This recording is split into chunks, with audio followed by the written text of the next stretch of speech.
There, it's going to do its little countdown thing again. All right, we're here. We made it. How we doing, Travis? I'm good, man. Just unfortunately enjoying the last day of summer break for myself. So What? uh, I go back to teaching high school tomorrow. Tomorrow's the first PD day for teachers. Oh boy. Yeah, Oh boy. What do you teach? I actually teach 10th grade English and 12th grade English. Awesome. Yeah. Very cool. That's it's funny because I started my career in counseling. So I was in a school. I was working with middle schoolers, high schoolers, in the counseling side of things. So I totally understand the amount of stress that you Yeah, yeah. have to deal with on a I think daily basis. it's going to be a little more stressful this year. Word on the street is we don't even have a principal yet. So Oh! No one yeah, wants to. yeah. No We one wants to had lead that ship.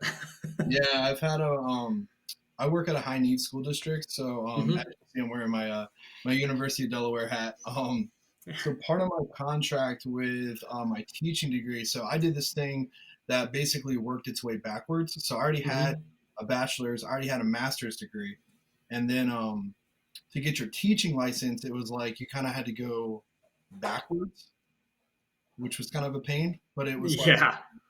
they would allow you to teach while you were getting your license. So you were kind of like on a temp license, but Hmm. as long as you were attending like classes at the university and stuff, they worked out a deal. It's called D3TP. I think they disabled it like a year or two after I left, and then changed it to like an ARTC program or something that's a little longer.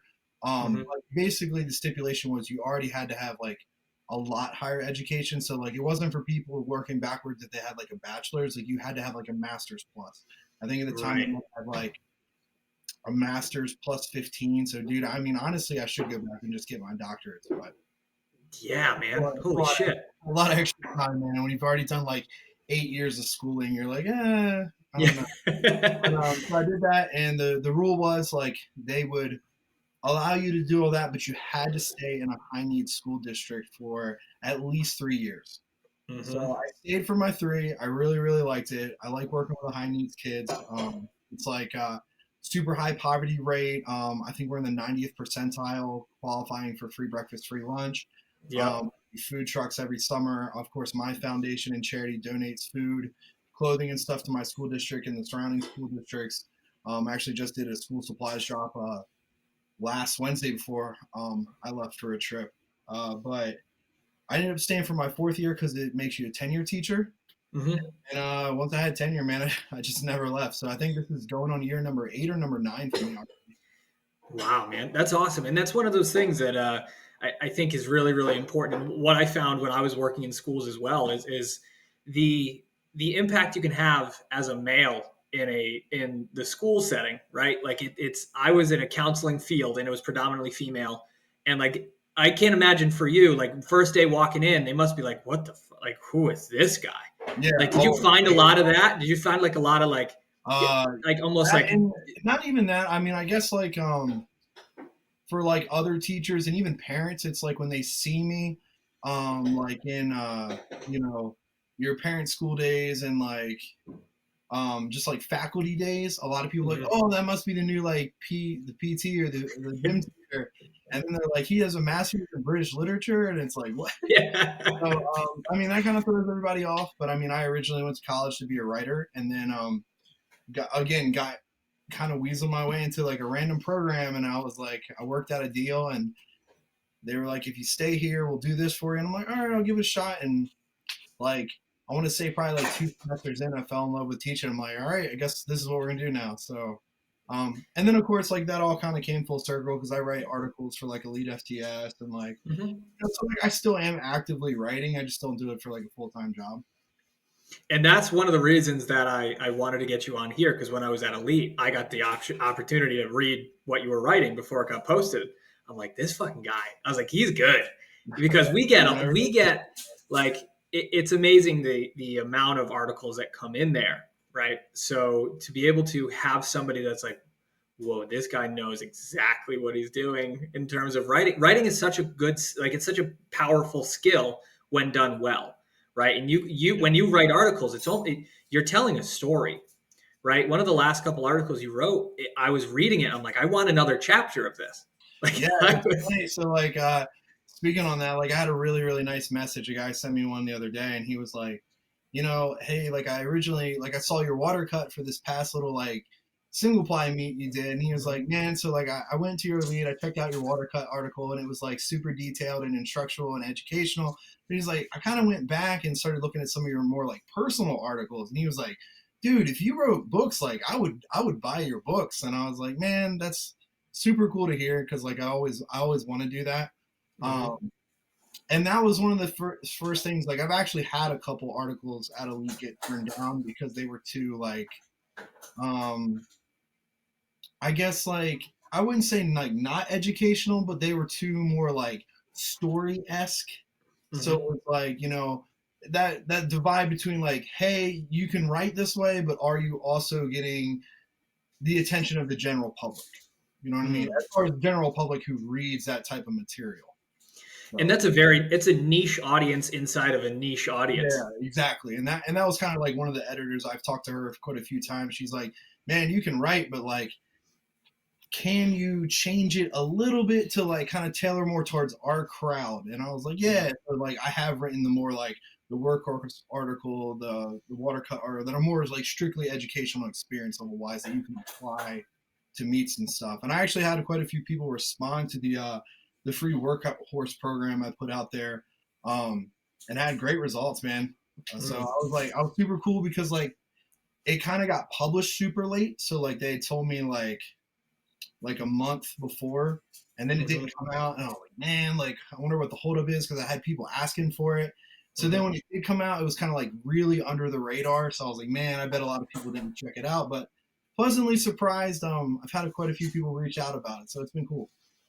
Yeah, and that's one of those things that I think is really really a cool aspect of what you do and how you teach and how you educate is that ability to grab someone's attention, right? Is to have that story arc, is to have that it is entertaining.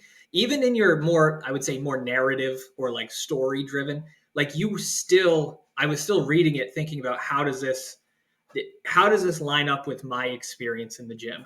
It's a very cool way of you doing that. And are you posting your own articles like on your own site or in your own sort of area? Um, Because I think you should, a yeah. hundred So percent. so one of the things I'm gonna be doing, let's see. January of this year, I got picked up by, well, I didn't yet. Um, USPA Maryland and Delaware that I'm state chairman for. We got picked up Mm-hmm. by Kabuki. We were doing like 15 meets a year. Yep. Not just at my gym that I own, but like around the Delmarva area. And I'm very close with like Bobby Bolin from USPA PA. I have Jim and Josh helping me out. The Mingles, Mm-hmm. we kind of one of their last names isn't Mingle, but we lump them together.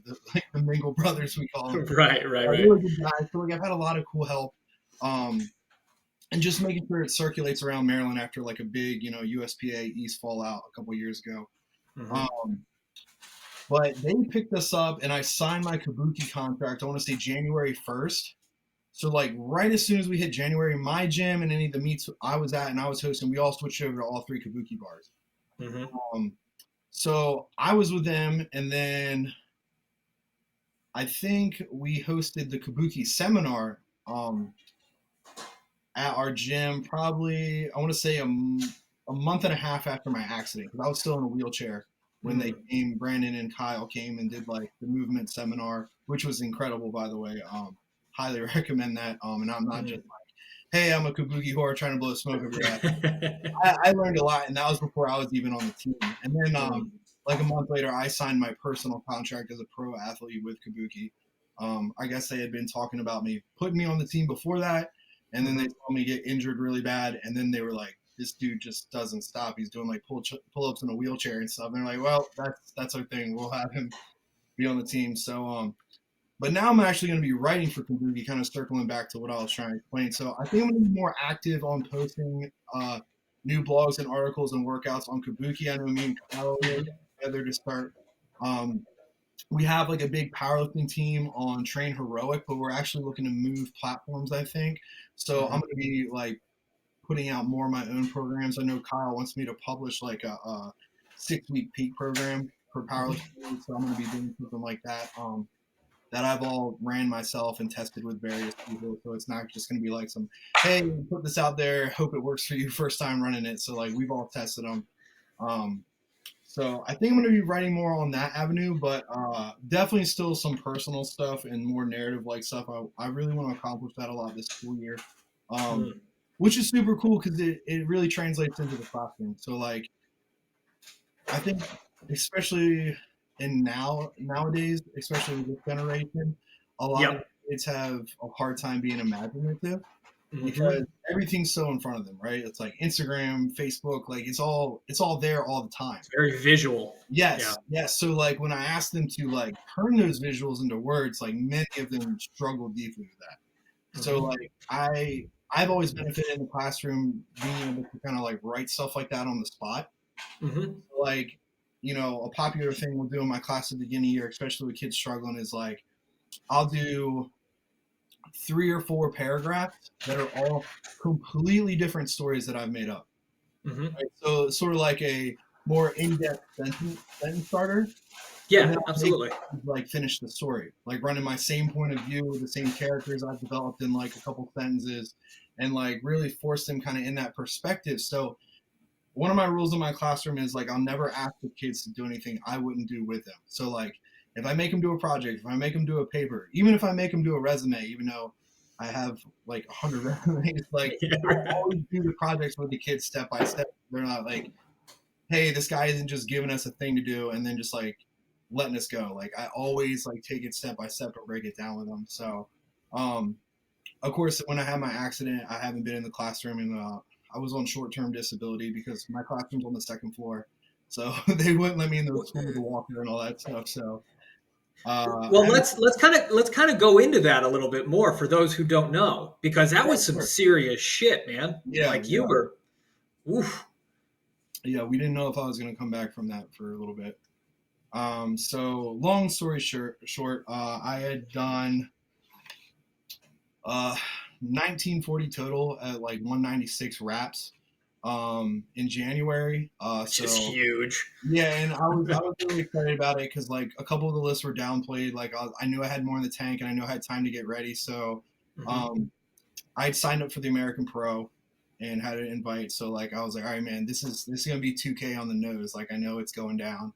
And then mid March, I just got into training in briefs, like starting to dabble in single ply. I have a couple of new guys in my gym in single ply. I've always been Hmm. curious. I have some close friends that are single and multi. And so I've done 7 years raw. So I was like, all right, maybe it's time to like dabble, have a little fun, little overload training. Sure. Um, but I had a really bad accident squatting on the transformer bar. I didn't make any weird jumps. It wasn't something I hadn't done before. I wasn't maxing Hmm. out. Like it was a total freak accident. It was so weird, man. No warning signs. We filmed all my warm ups. Like they all looked super fast. Like everything looked even, and just we had like I want to say it was like 7:01, and just Hmm. like everything normal, controlled everything, and then out of the hole, dude, it just popped. So my left quad completely ruptured. Then it put all the pressure on my right, and then my right was a full tear as well. The left was severe. I mean, they're both severe. It's full quad tear, but I mean, uh, like in hindsight, like they compared my left one to basically letting a landmine go off inside of it. Like he said, there was Phew. nothing left. It looked like shredded chicken. Like it was just nothing. The other one was more like a normal tear where it tears all the way off the bone, but it Hmm. stayed in the sleeve and like rolled up. Oh, okay. So like when Yep. they reattached that one and did the surgery, like they had more to go on. Hmm. Um, and I guess I really didn't realize it at the time, but now it's super visual. So like my legs are starting to come back. But like your little chicken nugget, your VMO, or that nice little swoopy doo muscle that everyone Yeah. wants to develop, goes. My left one is a solid like 3/4 of an inch shorter, like attachment point wise. Wow. It's just Okay. it's not like oh he didn't work that, like it is just gone. Like It's just not there. it's gone because like that's all they had left to attach. So Mm. so it's both quad blowouts. I was in the ER for like 2 days. They did my. I think I was in there on Wednesday night. They did a surgery Friday morning. I was in the hospital for about a week and a half in ortho, and then they moved me to Encompass, which is like a big rehab clinic. Mm-hmm. Um, it was pretty cool. I got really really lucky in Encompass because all the nurses and stuff were like really fun girls in like their 30s. So like in Encompass, it's everyone with like broken hips and like knee replacements and stuff. So like Yeah, like yeah. at least 60. So I was the only like 30-year-old dude in there, Fucking covered, athlete. covered in tattoos, like running around this wheelchair. And like I had a really good time, and like it was really hard on me like mentally. And I think Mm. I was really fortunate because like a lot of the girls were funny and like they made me feel not that bad. So it was cool because I mean those were some pretty dark days, dude. Like watching your top 10 spot and like all the years you've worked for, and then like literally watching that atrophy set in. Like I lost 25 pounds in 3 weeks, and it was probably close to 7 inches off my quads. Holy shit. Yeah, like I mean, I like, dude, you could literally just. I felt like you could look down and just watch them, like Mm. turning into nothing. It was the craziest thing I've ever seen. Yeah, and that's it. And I mean, it's awful how quickly you can go from your best performance to now you're just sitting in a Yeah, and wheelchair. that was the worst part. I was like, dude, like where do I go from here? And then, Yeah. of course, like I want to say my third day in ortho when they had moved me up to the floor after the surgery, the guy was like, like I'm gonna be real with you. I had a really good surgeon. His name's Dr. Gelman. He was the man. Hmm. Um, he was funny. He actually tried really, really hard to realign my knee tattoos when he did the surgery. Oh, that's And I awesome. told him, yeah, I told him, I was like, dude, I just want to walk again. Like, you could literally peel them off and throw them in the trash. Like, as long as I walk, like, I don't care. And so I have like a gorilla, like a big gorilla on one kneecap and like a Mhm. giant leopard on the other. And they just look like animals with scars on their faces now, like from the Lion King. Yeah, That's fucking so it's like, sweet. yeah, I was like, these are cool. Like, so it's fine. He did a really good job. But he told me, he's like, man, like I'm gonna be real with you. Like I'm gonna be seeing you a lot. So like I want us to build that relationship. He's like, you're probably gonna have trouble walking for like the rest of your life. And you're definitely probably never gonna compete again. Wow. And that's super hard to hear, dude. I mean, Hmm. like you want to get better, you want to get after it. You want to start doing like at least light weights to like hold on to what you can, and like, hey, if you're not going to compete anymore, at least like I own a gym. Like I'm a firm believer in like you are your business card, right? Hmm. Nothing bothers me more than when I see coaches and trainers that look super out of shape. Like you're telling your client to do what? I was like, dude, I don't think you could even remotely get close to that. Like, so I've always been that kind of person, and that's just kind of how I've seen things.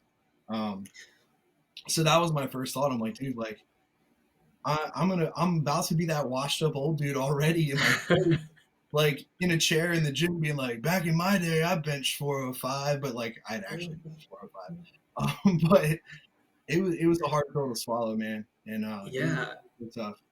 Yeah. Now, okay. So now your surgeon just told you that you're sitting there. What did you believe him at first? Yeah, I mean, at the rate of like, so I was still so swollen. Like, of course, Hmm. atrophy hadn't set in, and I Sure. was like, like you're gonna be fine. Like, you try to be super optimistic. So, and my wife laughed about this because she like was rolling her eyes. So she wasn't at the gym when I tore them both, Hmm. and I called her. I'm like, I called her from the ambulance. And I was like, hey, I'm in an ambulance. And she's like, you're what? I'm like, yeah, we're on the way to hospital. I think I dislocated my knee. So when they took my wraps off, the quad had tore so far away from my knee that my knee looked like it was just floating in outer space. So it looked like a dislocation. Wow. So I was like, oh, my knee's fine. No, and my knee was fine. Yeah, But you're right. everything else around my knee was totally not fine. So, Holy shit. but I was also in a, I don't know if I've told this story on a podcast, but so like I told you, I just got into single ply, and I was Yeah. wearing brand new bright blue Titan briefs, Beautiful. and and I was wearing my like I think I was wearing my Inzer Atomic wraps, and they're like the teal blue ones, not the yellow Mm-hmm. ones that everyone has. So Mm-hmm. like they're really hard to find. Like they're kind of like rare. And I looked at my boy Uh-huh. AJ, like AJ, they're gonna come in here with medical scissors and they're gonna cut me out of all of this stuff. And he's just like, yeah, yeah, yeah, you're okay. You're gonna be okay. I'm like, no, no, no. No, no, no, no, no. You don't understand. They're gonna cut all my equipment, dude. And he's like, yeah. And I was like, no, you're not gonna let them.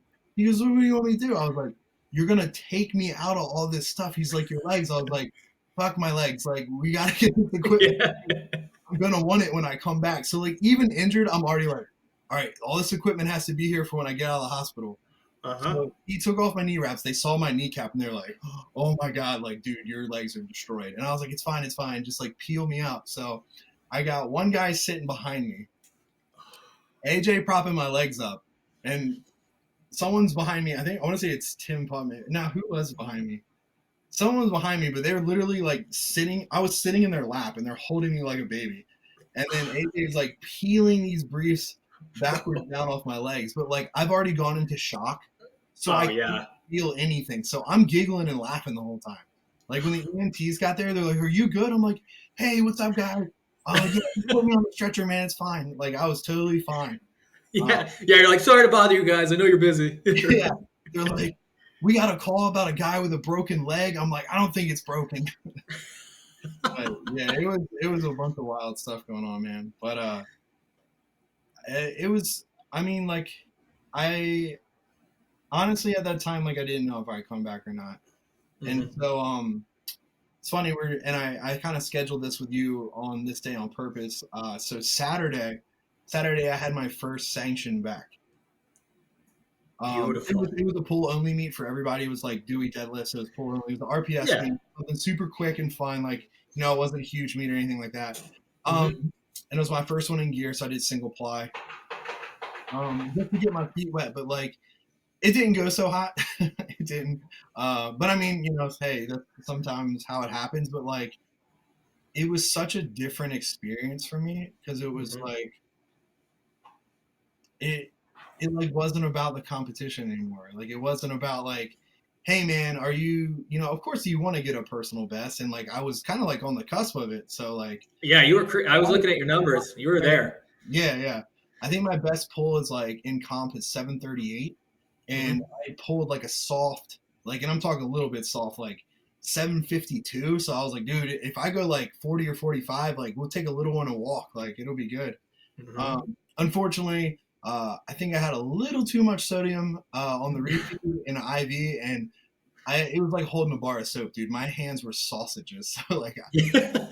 I got my opener. They gave me my second attempt I retook after I tore my hand. I took Hmm. it again, got it locked, but it was slipping as I got the down command, and so they gave me 2-1, and I went to the judges table and I was like, nah, dude, like I didn't get that. Like don't count that lift. Yeah. No. So, like, because I don't do free lifts, and I'm a referee, so like I would never take a lift if I knew I didn't earn it, and like, so I'll gladly turn down my own lifts. So, Sure. um, but the experience was just so crazy because it was like my wife was doing single ply, my buddy Aaron and Bricker, they were both Hmm. multiply, and it was like a whole gang of us. My buddy Steve Ruffin, I just handled at the American Pro. He did it, and everyone had a killer day. I was the only one that did bad, to be honest with you. Everyone else like it did great. They did great. Um, but to like just be out there with like the people who have made you whole and like seen you go through all this shit, and just like the fact that I can even like literally like walk back out onto a platform was like it was fucking unreal, dude. Like I It was. never thought I'd be there. So it was like Well, yeah, man, and it's good or bad, shit pull, good pull. Like, dude, I was just like, bro, I'm just happy to be here. Like, I don't dude, need. yeah. And that's the thing, man. Like I was watching you since then, and it's been so cool to see you. Like even when it's like you were just squatting to a box, like you were so thankful and grateful to be able to do that, and then you were just building, and you're getting range of motion back, and you're just. But there was at no point where I mean, out from the outward perspective, that you were that like angry, resentful. You see it a lot with conversations you have with people that get injured. They get like fucking angry and shitty. Man, like you. like your attitude during the whole thing was so cool to see just from that, from even just the stuff you posted. And it's like, fuck, man, like that would have literally knocked anybody else on their ass And to the I've point had, where it's like, I've had a couple people say that, like, my, and I mean, but like, I've been that way at other meets, like, not with serious injuries, but like, like, I was always a guy, like, I've bombed out at nationals, like, like, I didn't throw a hissy fit, I didn't have a meltdown, um, like, it sucks, but it's like, dude, it's powerlifting, like, this is part of it. Like, these are the cards you're dealt, like, and it's about what mm-hmm, you got that day, and sometimes that day is not a good day. But I yeah, mean, I just think, like, this is also borrowed for me. mm-hmm, So I for me, there's no reason to be like that. Like, I mean, yeah, again, I'm lucky to walk, and now you're gonna tell me I can fucking maybe squat to a box? Hell yeah, I'm gonna take that. Like, yeah, people don't look at it that way. You know what I mean? And like, here I am. I'm signed up for a full meet in November now. that's awesome. Yeah, I'm not even doing. It was a push pull, and I was like, nah, I'm gonna do full power. And if I squat 300 to depth, then whatever. And I already told the meet director, I was like, hey, I'm gonna also sign up for push pull in case I bomb out on depth for squat because I can't get there. But so I was really stoked last night. I haven't been able to do goblet squats, Mm-hmm, like, even with like body weight or like a 10-pound dumbbell. Like, I just, like, my legs just don't work like that anymore. Like, they just mm-hmm, don't. Like, I used to be a very narrow squatter, yep, so I had like a very good carryover from a conventional pull to a narrow stance squat. And even you can see in like my comp history, like, those squats and deadlifts are damn near even. Like, I'll mm-hmm, go and I'll squat like 744 and I'll pull like 733 or 738. Like, they're very close together and you can see that yep, carryover. Um, but now I have to squat like way wider than I'm used to. And for some people, they're like, oh, that's not even wide. But like, for me as a narrow stance squatter, like, to be outside my shoulders, I'm like, yo, like, this is way different on my hips. Like, this is way different. So I've been having to get used to that. And like, of course, like, I've been having a problem with depth. And so like, even in briefs, it's like, once you put on tight briefs, it's hard to get to depth anyway, let alone if your legs don't yeah, work. So it's like, but you don't want to increase the weight to push you down because like my tendons aren't ready for that. So I've just kind of been in this like limbo phase of like mm, progression and like crossing my fingers. Um, but last night I was able to do goblet squats at depth with like a 20-pound dumbbell. And fuck yeah, I man. was really stoked. Like, I had to stop after a set of 10 and I was like, dude, I'm gonna fucking cry. Like, I never, like, you never think you'd be able to do stuff like that again, like, ever. And the cool thing about that is if you can do it with a 20, you can probably do it with a 25, and Yeah, then you can yeah. do it with a That's, 30, that's how and your then you mind get, works. All right, I'm gonna take it chill for a week and then maybe go up 5 pounds, like, just play it out, like, and I think the injury has really showed me, like, I've just gotten so patient. Like, I know a lot of people can't see that, like, with online posts are like, bro, this dude went from like, yeah, I pulled my first six to like ripping seven like the next week, but like, honestly, like, the build up to all that and like all the PT nobody sees and like mm-hmm, the ice in my legs and the power dot in the quads and the all the stuff, man, like, that no one sees. And like, just like the emotional turmoil, like, no one understands that. Like, mm. And it, I have to compare it to my buddy Matt Barrow. So I got him in his first single ply bench shirt the other day, and he had a blast. He loved it. He had a good time, and I coach him full time now too. I've started coaching people full time again, mm-hmm, um, and we love to shit talk each other. Like, we're just two grumpy old men together, like, fucking yelling at each other the whole session. And I think it was like 2 weeks ago. I was trying to squat like my first four, right? My first four back, and we're at like a plate maybe, and I'm in like 2-ply predators, sure. and he's like, I don't understand. I'm like, what are you talking about? He's like, just stop being a bitch and get down there, like, get in the hole. I'm like, Matt, my legs don't work like that, dude. He's like, nah, they do. Just fucking go. I'm like, you don't understand how scary this is. He's like, no, I do, but you can hit depth. You don't have a problem with depth. He's like, it's in your head. I'm like, no, the Oh, the that's not how actual that works. I was like, when they reattach your quads and everything's shortened and it doesn't bend like that, it's not in your head. It's now very physical, dude. And he's like, nah, it's whatever, man. But so we actually were squatting to like a low box last night with the transformer, and he was like, it's been like 4 or 5 weeks more, and I've got back to squatting twice a week, one auxiliary day to a Yeah. box like an SSB or transformer, and then my other normal heavier day. And I was hitting the box, and the box was like right at parallel or a little below. And he's like, "Bro, see, I told you you're at depth. You're fine. It's just on your head." I'm like, "Matt, we've had another like month to work on this, dude. Like, yeah, it's getting better." And he's like, "It's there the whole time." So, Oh, very, jeez. very, very encouraging to say the least. But man, I love that dude. I have a good time with him. But Yeah, it in your attitude throughout this entire process, it's like I said before, it's very cool to see. But also, like you're in a position in schools working with kids in a high risk area, like you see real like bad shit that yeah, happens yeah, to other people, and like once you're in that position where you can see that, you realize like, yeah, this situation sucks, but like it could be worse. Like it yeah, could be man. way fucking worse. It was cool. Like I had a lot of kids reaching out to me. Like a lot of my kids follow me on Instagram and stuff. Hmm. And like I know the schools tell you not to make Instagrams and shit like that, but like I mean, I think one of the reasons, like besides for like being a younger dude covered in tattoos, like I mean that helps. Not gonna lie, Hmm. but like one of the reasons the kids like me so much in the classroom because I'm never afraid to be like myself and be real with them. Like I don't sugarcoat stuff. I tell them Hmm. how it is, and all of them know that's like how I am as a person.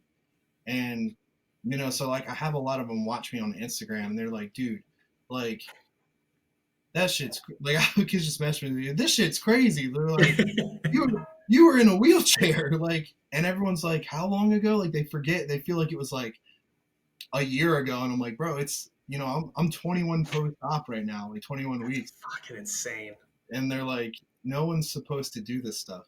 Like my surgeon told me to stop coming back and just call him if it's an emergency. He's like, I don't even want to see you anymore, man. Every time I tell you you're not going to do something, it's like 2 weeks later, and you're like, yeah, I'm going to do this. Hmm. Not telling me like I can't do it, like I shouldn't do it, but saying like physically, he's just like you're not supposed to be able to do that based on like recovery timeline. Based on the history of medicine. Yeah, yeah. Now like the big running joke is like they're like, dude, when you die, like they need to donate your body to science. Like you have some sort. They need to manufacture whatever it is and just like give that out to people. Yeah, and it's so cool for you to be in that position to show the kids that you work with is like like if you practice what you preach, like you can do way more than you ever thought they could, right? Like Yeah, a lot of those kids are probably in situations where they don't think about the future much. They probably just think about the day to day, or they don't think about getting out of a situation or anything like that. But like you're just showing them, like, listen, guys, like just effort matters, mindset matters. You know what I mean? Just doing the work matters. And that's so cool for you to be in that position to showcase that and to live it. I mean, granted, obviously being able to teach a lesson without having to blow off your fucking quads would yeah, probably yeah. be like the best way I'm to not, not do I'm that. not, I'm not recommending go have a catastrophic injury and try to come back. Like I wouldn't wish this on my worst enemy. Like it was bad, man. Um, Yeah, no, I one believe of, it. one of the ones like one of the days I realized it was like super bad, but like it was at a turning point, but I still knew it was really bad. So me and my wife were both national referees for USPA. Um, we're doing a meet out in Earlville, Maryland, like at a fire hall. It was actually a really cool meet, dude. They backed out all the fire trucks and we were in the engine bay. No shit. Actually like a huge venue, and they had all the firefighters, like all their wives and stuff, did like a bake sale and stuff.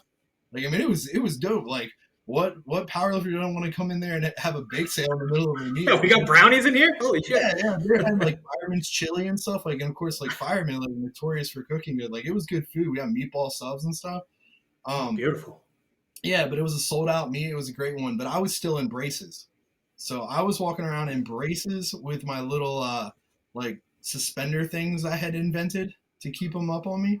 It was Uh-huh. an old pair of Olympic wraps, like Oli wraps that I had Yeah. the toilet papers because they were like white. and I had cinched them inside of both things and wore them across my back like suspenders, so it would keep, because my legs would swell and then go back down. So Right, I right.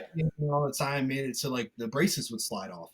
So I was in Mhm. braces, and I was also on a walker. Jeez. So and I'm refereeing this meet in my braces in the chair in a walker, and but I was still wearing like a ref shirt and everything. Um, yeah, I told them, I was like, hey man, don't flame me up on like Instagram or USPA because I'm not in referee attire, as far as like Yeah. me wearing like some silk shorts or something. Like my braces don't fit in like dress pants or like shorts. Like it just doesn't work. Yeah, they don't have braces in khaki. That's Yeah, what yeah. They don't have any black cargos that are gonna fit everything, man. So I'm in the chair, and it's like it was the night before. We had all ate with some of the referees, and it was me and my wife in the hotel. And Bobby Bolin always takes care of us, man. He's a hell of a dude. He runs USPA Pennsylvania. He's the one that always puts on all the meets at like Power Belt and stuff with CT Mhm. Whitney. Ooh, shout out CT, love CT, he's the man. Um, but he always takes really good care of us, and so he always puts me in. He put us up in a handicap accessible one because he knew I was struggling. Um, and I remember sitting on the bed and like taking off my braces, and I'm just like sitting there in my boxers, like looking down, Mhm. and dude, my legs are like just fucking gone, dude. There's nothing left. Like it was the weirdest thing because like you're doing dips practically for everything. To go upstairs on your crutches, on your walker, Mhm. like it's so my arms and shoulders were huge. But then you look down and it's just like the worst like stereotypical prison body you've ever seen, just like nothing. And my wife is like watching me and just watching me sit on the edge of the bed, like carefully take my braces off. And dude, she just has like this meltdown, like just Mhm. starts crying and crying and crying. I'm like, yo, like what's wrong? Like I'm okay. Like what's wrong? She's like, your fucking legs. Like I can't imagine like what that's like for you to like feel that way and like look that way after like working so hard for so long and just like seeing all that getting taken away from you. Like not even just like, oh, like mentally, oh, it's gone. Like, but like physically, you can see it, Mhm. and it just makes it that much more real. You know what I mean? And I remember that being like a really hard night. Like that I was almost out of braces. Like I was, so like it was a good thing I was like coming out on top, but it's just Mhm. kind of like that realization like how bad it really was. Yeah. So and like relearning to walk again and like taking a shower by yourself for the first time, like Mhm. all that stuff was brutal, man. We had a shower, like a camping shower, like with a tent on our back porch. And dude, it's like March. Yo, it's cold. So I'm out there like my toes are purple and I'm like like shaking, and she's like, I'm trying to get this thing to work, and like dude, it was a hot mess. Um Holy shit. I had to shave off all my hair, all my beard, because like Mhm. the hospital, like being in the hospital had messed my skin up so bad, like because you don't get bathed every day, it's really hard to take Mhm. care of yourself. So like I had shaved everything off. She's like, you just look like a different person, man. Like it was rough, dude. It was rough. I mean, you never really know how you're going to react to a situation like that unless you're in it.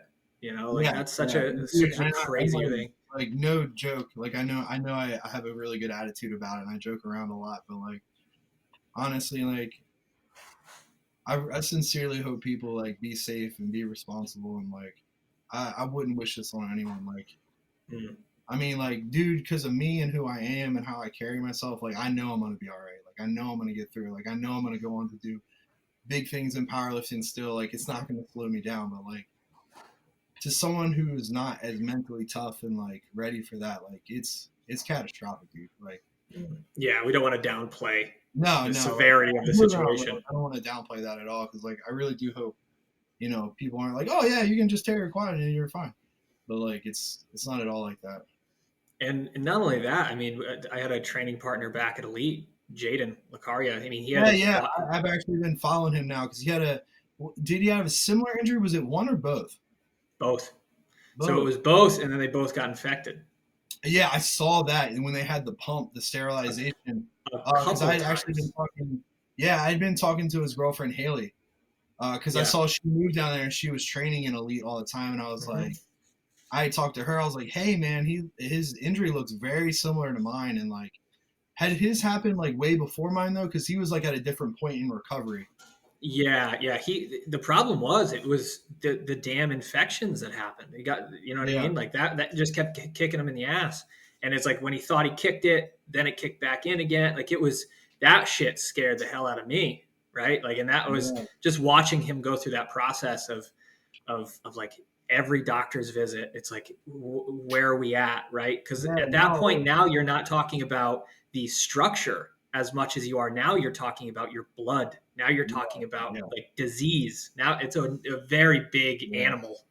Yeah, I felt so bad when I was watching like some of his posts and stories, like with some of that. I was like, because I think his had happened way before mine. Because he was in the point where I think when I started following and watching him at elite, he was out of one brace and was Mm-hmm. walking around with like just the one. And I was like, okay, Yeah. so I thought he'd only torn one, or like one was severely worse than the other. Mm-hmm. Um, but then about that time, like I saw him getting infections, and then of course in my mind, I'm like, oh shit, dude, I didn't even think Mm-hmm. about that. That's like a whole nother layer of problems. So I felt terrible for him, man. Yeah, and I was lucky enough. I was able to kind of talk to him a little bit too about it, and dude, it's you have to. It has to be your every day, every minute, every hour existent. Like it's now directing your entire life for this healing time, right? Like Yeah, everything you do has to get filtered through this lens of what happened, the accident, how you're feeling, the rehab, the yeah, medication, the discomfort, right? And it's to have somebody be able to just get through that without the infection is one thing, but like to have that keep coming back and being yeah, constantly reminded of this situation over and over and over. And like you take two or three steps forward and then you take fucking four or five back. yeah, And man. it's That's like, whew, insane, dude. Insane. I can't imagine. Like, yeah, I it's mean, been, honestly, like not only him, like, and of course, like I've talked to Michael Moreno a lot. I'm good mhm. friends with him, and of course, he's had multiple knee surgeries on both knees, so like he's been through similar stuff. Emery Mullen has had the exact same injury as me and Jaden. I've talked to him a lot. Both really, really good guys, but like, dude, hats off to anyone who like went through this shit and made it out on the other side and fucking kept lifting. Like, dude, Yeah. it's so much harder. Like, I know a lot of these guys have like me, like super positive attitudes, super hardcore mindsets, and like the ability to be surrounded by good people and like push hard and just be part of that. But like, I wish I could just like, and I'm a writer. Like, I wish I could conjure the words to tell you like Mhm. how difficult this was, like how mentally unstable it made me feel, even as someone who's always been very tight and secure about that. You know what I mean? Mhm. Like, dude, I don't think there's ever been another time in my life where I was like I'm fucked. Like, there's no way I'm gonna make it out of this. Like, I've never felt like that about anything, Mhm. but this made me feel that way. Well, it's now, I mean, obviously, like after the injury, after the rehab, you can heal physically, but you had mentioned it, you had touched on it.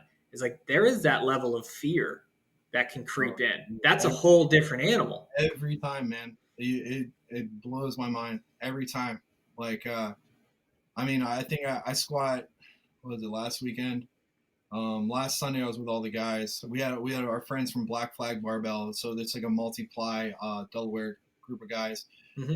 Come down. My wife's in single ply now, and those guys are all multi. So it was really cool because we are learning a lot from a lot of people. Those guys, Bruce Mason, Amber Alice, like Oh yeah, oh obviously. yeah, Yeah, yeah, yeah, yeah. yeah, I've talked to Jimmy Cole a couple times. I donate to his scholarship for kids, and like we've shot the shit. Um, and they've introduced me to some good people at Anderson for like equipment, and it's Oh just yeah, been it's good. They're good people, very yeah, good yeah, people. no, they've been really all the people I've met. I mean, I don't want to touch on this too much. I don't want to talk too much. We've been good so far, Yeah, um, right. um, I know where but this is going. yeah, like, there's always going to be a couple rotten grapes in the good bunch. Hmm.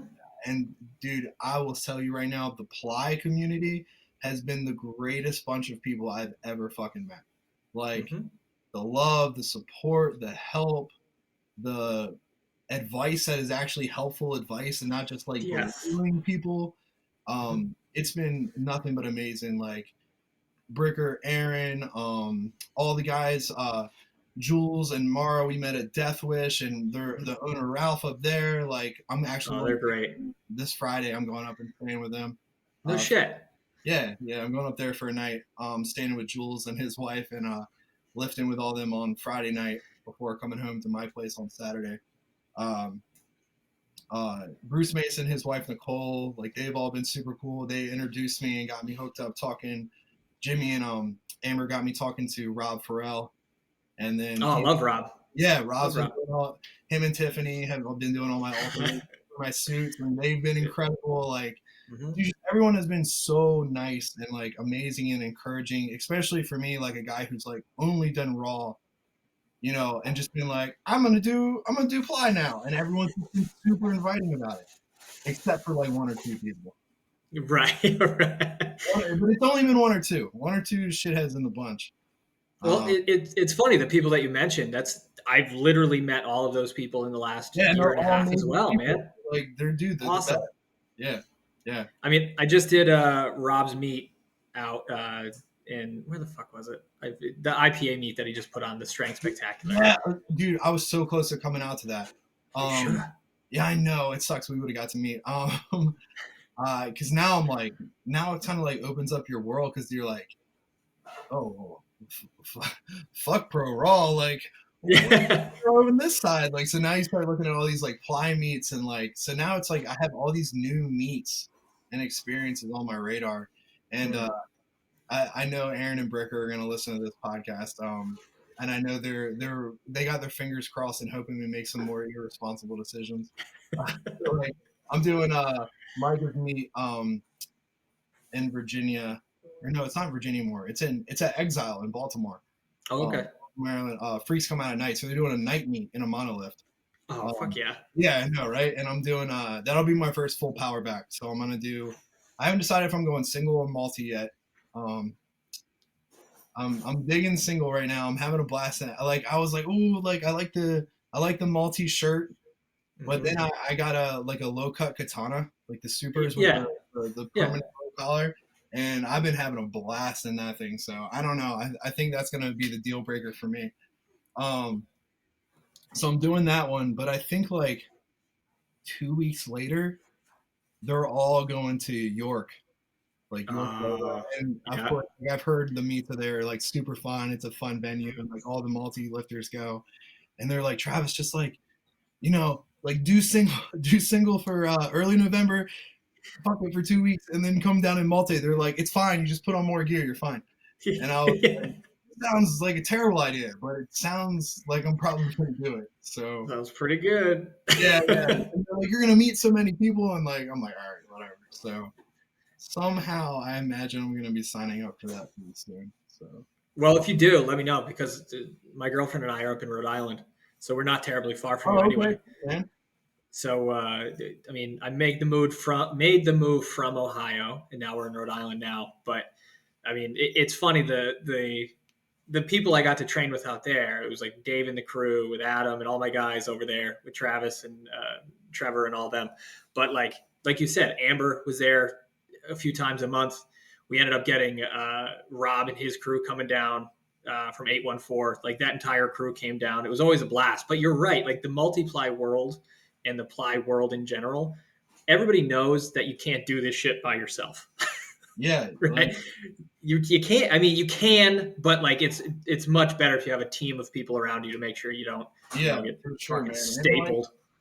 And like stapled. and of course like I'm really wanting to write an article on this, like not necessarily like anything like educational about ply, because like of course I'm super Yo, you're new. preaching to the choir, man. Yeah, I'm You're super preaching to new the to ply. choir. Like, I don't want to write anything on how to do anything because I don't fucking know. I'm still Hmm. having fun figuring everything out.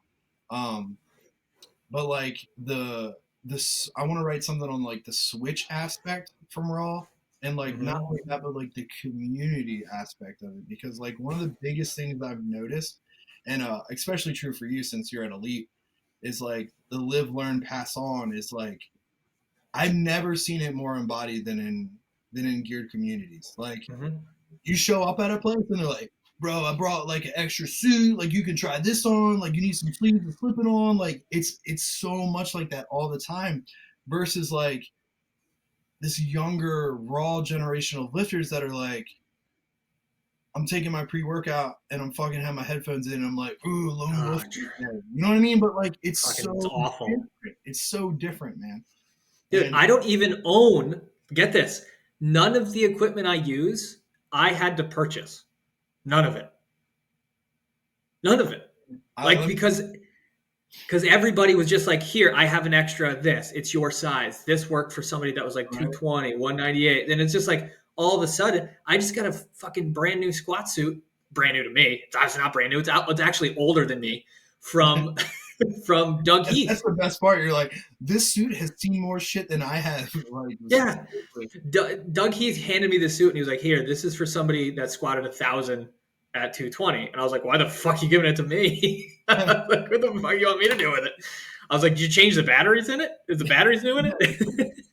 yeah, but I mean, like, I came home from Death Wish for my first time, um, with like two new suits, like two new pairs of briefs, and they're like, "Oh yeah, just send it to Rob. He'll hem it for you, man. It's fine." Um, like Same thing. I knew like a SDP with the collar blown out, Yeah. and I was like, Rob's like, "Oh yeah, I'll fix that." And it's like, dude, they sent me a picture. Him and Tiff text me a picture. It was like a brand new fucking SDP, like brand. It looks brand new. I'm actually supposed Hmm. to get all that stuff back today. I'm really excited. Dude, I'm trying super hard to be good today and not just look in the box and start putting on shit.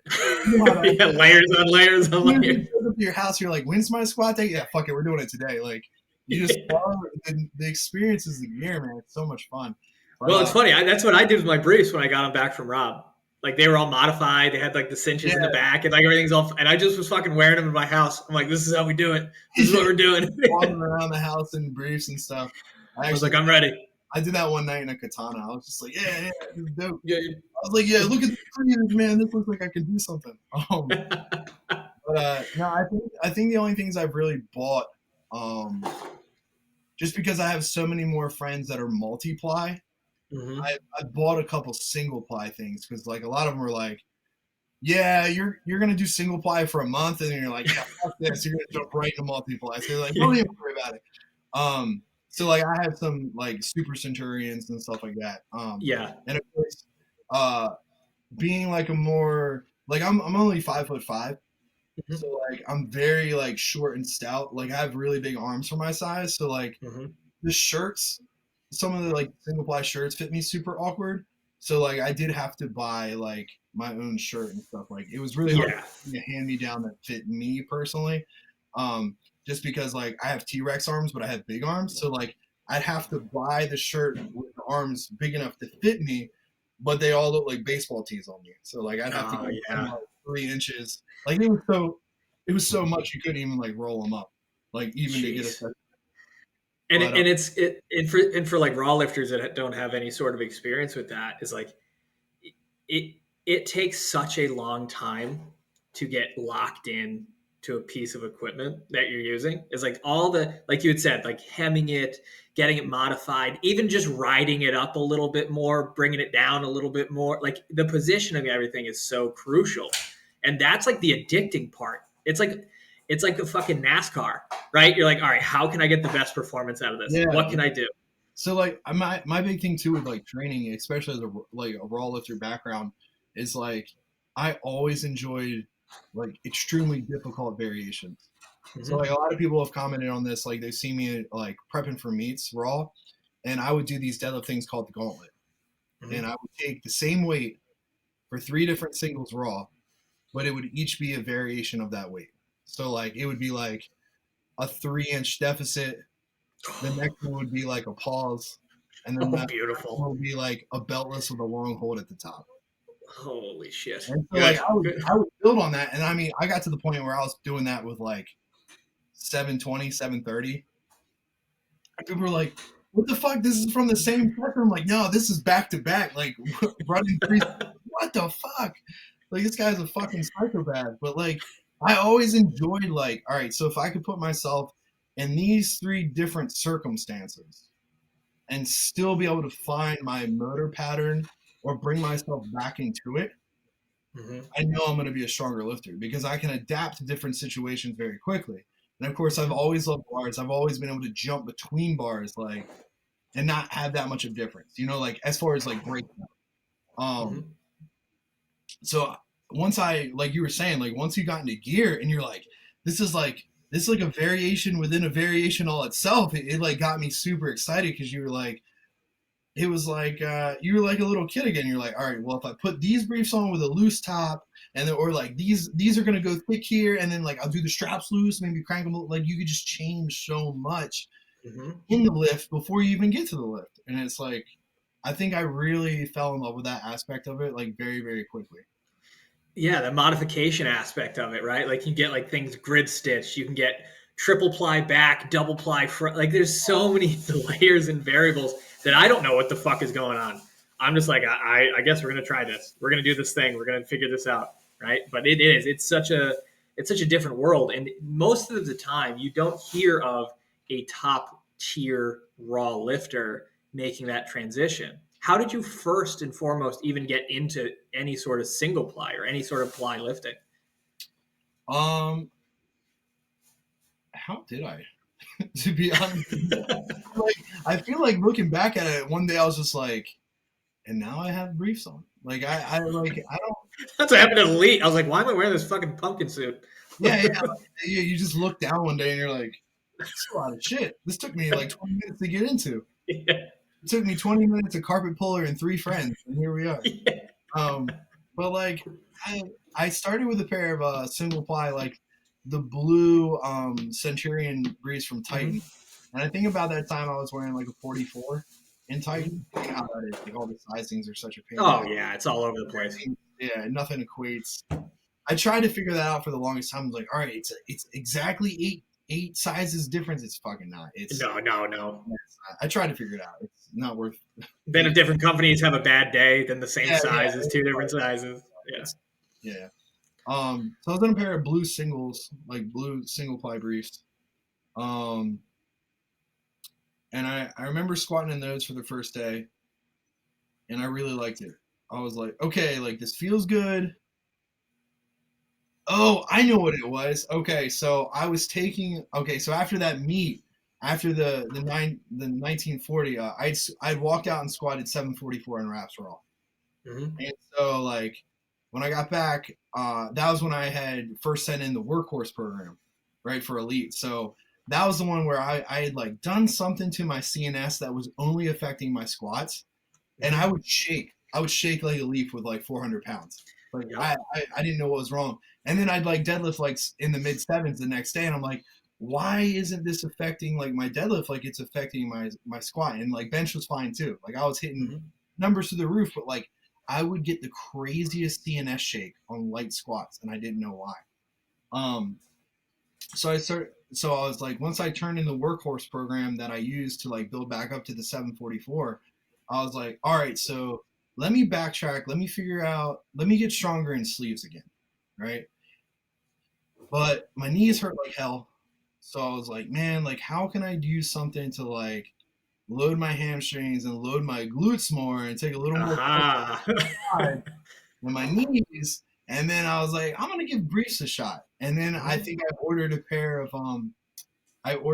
of briefs from Anderson, Mm-hmm. and I was like, all right, I'm gonna give these a shot. And I remember the first day I was like, all right, so like in sleeves with these, my knees don't hurt. And I was like, okay, so I'll switch. I'll do like a day in this and a day without, and just keep rotating and keep my knees a little fresher. And it was working really well. Um, and then of course, then you get the curious factor. I'm like, all right, so if this feels what it's like on my ass, what happens if I get the top part that goes over your shoulders? And then I think like a week or two later, I either ordered or I found a like just a normal black like Super Centurion on Facebook Marketplace, and I got Mm-hmm. one of those, and I put the straps up, and like I couldn't hit depth for shit. Like I just couldn't. I was like, dude, and Rob's like, what's wrong with you? I'm like, man, this thing's like inside of me, man. Like I can't. He's like, there's 600 pounds in the bar, and you can't hit depth. I'm like, no, man, it's just like No. It changes your whole perspective on like how to position your body. And then Mm-hmm. and then I started having a lot of fun in sleeves again. And I told people, I was like, dude, like I haven't been this excited to train in like a long time. And then I think that's where it really sparked. And then I want to say a week or two after that, before that, and this was like probably 2 weeks before the accident, I ordered my first bench shirt. And Beautiful. like, dude, I was benching like my normal raw bench, like suicide grip, head up, like close. I'm a very close raw bencher. So like Yeah. transitioning to a shirt was like I adapted very quickly. But like I remember the first time we had a seminar at Black Flag in Smyrna, like Bruce Mason and his wife came down because he coaches them. And I went down there and I remember taking my shirt off like to get in one of their bench shirts, and they were all teasing me, and they're like, "Bro," I'm like, "What?" They're like, "We're gonna need you to get a belly." They're like, "This is Yeah. Right. totally not gonna help you in this." They're like, "Belly up," and I just like it just looked like a turtle shell, and like it wouldn't go anywhere. And they're like, "No, no, no, we need you to eat ice cream. Like you need to get big." And I was like, "Okay." They're like, and then like I think we touched like a two board that day, and Mhm. it was difficult. And they're like, "Belly up," and I'm like, "Bro, I'm trying." Like I don't. There ain't nothing there. I got nothing. But like that was the first day Bruce had like moved my fingers out to like the rings and stuff. So it was very difficult for me. And now I'm able to flip between the two very easily. I still my close my bench raw like competition bench is still very very close because I'm very tricep dominant. Um, Mhm. and like the carryover has been unreal. Like just from the overload in the shirt. Like I want to say 2 weeks ago I benched heavy raw. Like I've been doing like band and stuff like that, but never just like, all right, hey, I'm gonna hit like a heavy triple or double raw with just like some light elbow sleeves on so my shit doesn't blow off. So I was Mhm. using like the Anderson like light elbow sleeves that aren't even tight and like a pair of wrist wraps, and that was it. Um, and I think I hit within 5 pounds of my best raw double ever. And I was like, what the fuck is this? Like, it was like 450 for a double raw. And I was like, Yeah. what the fuck is this shit? Mhm. And it was like after, like, I hadn't benched that much since before surgery or like, since surgery and the accident either. So I was like, yo, like, there's got to be something to this. And then I realized, like, all right, I'm training wide, closed hand, head down in a shirt, but I'm training head up, suicide grip, close. So it's like that in itself is like you're already hitting weak points. You just don't realize it because you're changing everything based on the suit. Mhm. So I mean, dude, I'm gonna be honest with you, I'm just having a great time, and I fucking love flying, dude. Like I feel like one of those I feel like a little kid that's like discovered shit for the first time, and I'm like I'm still like gung ho about it, dude. Like I'd be the first dude that'd be like cheesy and overplayed and just be like, fly till I die, bro. Like this is how like I remember like the first time like I really started having fun in a suit and I was like, where the fuck has this been? Like why haven't I done this way sooner? This is the best shit ever. Mhm. And like I love it, man. It's the Yeah, best. well, I had a very similar situation at Elite. It was they threw me in a shirt. Like obviously they took a couple weeks to kind of get used to it. But the first time that you grooved a bench and you touched your chest, and then just fucking sprung up, I popped off the bench. I was like, I fucking get it. I fucking get it. I get it. I understand how this works now. This is great. And like the best part about that is like nobody understands like how skilled you have to be on like the extreme right end with like power output and how much weight you can actually push in a shirt.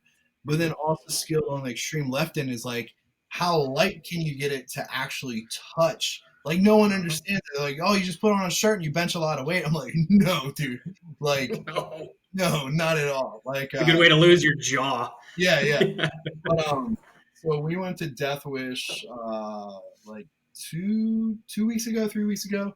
And I benched with a big group of guys. It was like Aaron and Bricker were in their banded shirts from Rob. They're using their F8s. And I had never seen. I mean, I've seen them obviously, and I actually got one.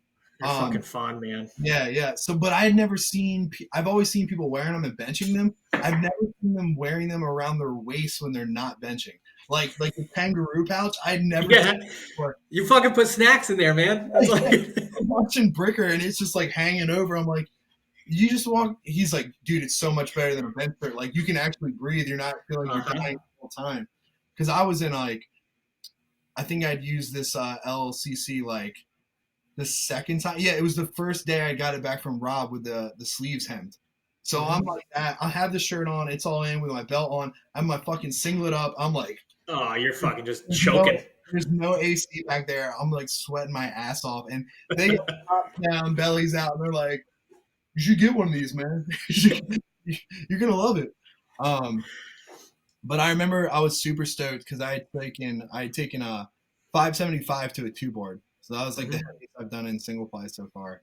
And then they got me to lower it to 505 and touch one and pulse it to my chest. And like it's so funny because like everyone's like hyped for me, like with the 575. Like, oh yeah, like Travis is getting it, like he's handling bigger weights.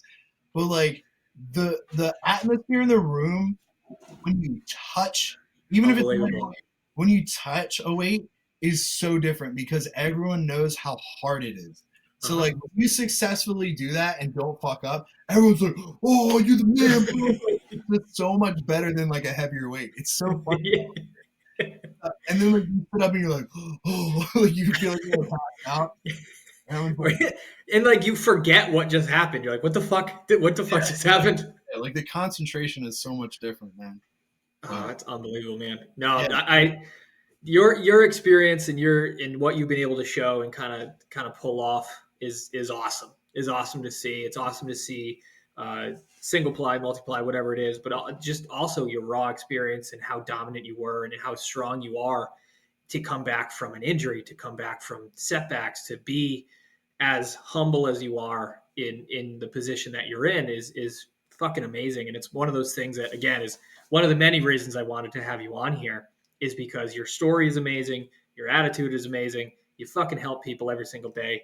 And for fuck's sake, man, like you're a teacher. Like how much cooler can that be? Like that's so incredible to hear to know that you're in a position where you're not only helping the people around you, you're also helping the future of the kids that you get to work with. So hats off to you, man. Like it's been amazing to chat with you and it's been amazing to see what you do.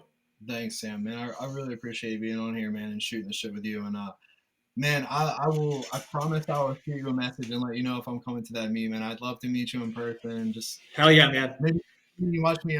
Maybe you watch me bomb out of my first multiply meet. If I haven't bombed out, man, you'll be just fine. Yeah, yeah. You'll be just fine. I've tried. I've tried real fucking hard and I didn't do it yet. Oh man, dude. Yeah, it's been an awesome time, man. I really appreciate it. Cool, man. Yeah. So where can people follow you? Where can people kind of do all that So stuff? right now, my online store is down because I'm having a new drop in early October for our meet coming up called the Uninvitational. Um, this is a pretty sweet meet we developed the idea of last year. It's called Team Good Guys, and it's uninvitational. It's all Western themed. Oh, that's Um, awesome. it's over the top, dude. We have like saloon doors and like all kinds of shit you walk out to. I have like a cowboy hat and cap gun while I'm announcing and stuff. Like No it's over shit. the top. So this is at my gym in Salisbury, Maryland, called the Bear Cave. So you can follow my gym at the Bear Cave _ USPA MD. That's my gym I own. And then you can follow me at Papabear Rogers. If you have questions about the foundation, the 501c3 I own for underprivileged children called the Papa Bear Strong Foundation, you can always email me from my Instagram. I think I have like the email link thing. You just click it and shoot me a message, or you can message me directly on DM. It doesn't matter to me. And then when the store's back open, it's always in my bio link tree along with my Elite FTS articles, open powerlifter standings, and all my sponsors and shit with codes and all the shit you can get discounts with.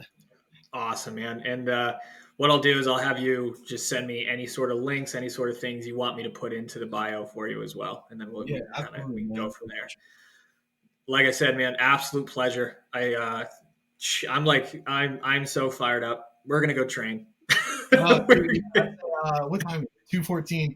Yeah, I say I'll probably be getting ready. We probably leave the house at 3 to go open at 4. So Beautiful. Beautiful. Well, thank you again, as always. I'm going to cut the recording here, but thank you all for listening, and we'll see you in the next one.